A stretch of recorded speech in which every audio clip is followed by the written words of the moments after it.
There was little mystery about what moves the Fed would make on Wednesday. For weeks, Fed Chairman Jerome Powell has said a March interest rate cut is unlikely, and that's exactly what the Fed announced. Rates will stay at their current levels. The question instead was whether recent higher-than-expected inflation readings would affect the prospect of future rate cuts. And for the moment, it appears they won't. I don't think we really know whether this is a bump on the road or something more. We'll have to find out. In the meantime, the economy is strong, the labor market is strong, inflation has come way down, and that gives us the ability to approach this question carefully. For more on the Fed's actions and its road ahead, we're joined by Nick Timiraos. He's chief economics correspondent at the Wall Street Journal. Thank you so much for joining us. Why didn't the recent inflation numbers, which were only a tiny bit off of expectations, why didn't they rattle Fed officials? Well, Jay Powell gave a couple of reasons today, John, for why they weren't terribly fazed by these higher numbers. Inflation was higher than expected, a lot higher than expected, really, in January, a little bit higher than expected in February. But it had declined a lot in the fourth quarter, probably more than the Fed was expecting. So if you average the first quarter numbers so far with the fourth quarter numbers that were better than expected, that makes things look a little bit better.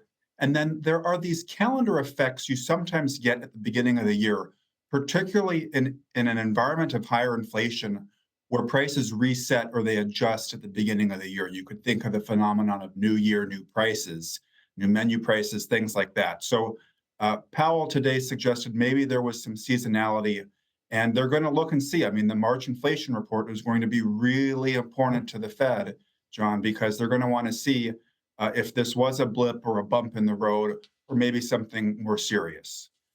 And if the rate cut forecasts aren't changing, did anything else change from the Fed following the last 2 months of data?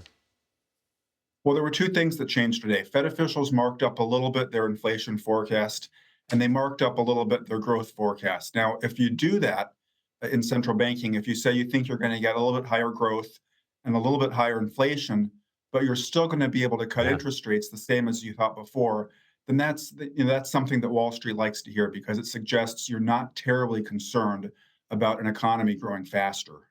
And isn't that, and thank God you're here to save people from me being wrong, but isn't that usually not the case for Fed officials? I mean, if they see that inflation is going up and growth is going up, might they not get worried that the economy is overheating, and then Wall Street would get nervous that they're going to actually raise rates? That's exactly right. And that's why you saw, stock markets hit new records today. Stock indexes were up. There was a fear that maybe Powell would come in here and say, okay, things aren't going so well, so we're not going to be able to cut as much. It's possible he'll still say that later this year, but the data so far don't send them in that direction. I think, John, for me, the big takeaway here is that this is a Fed that wants to cut interest rates, but they want to do it credibly. They need to find a good justification for it. They don't have it yet, but they're hopeful they're going to get it soon.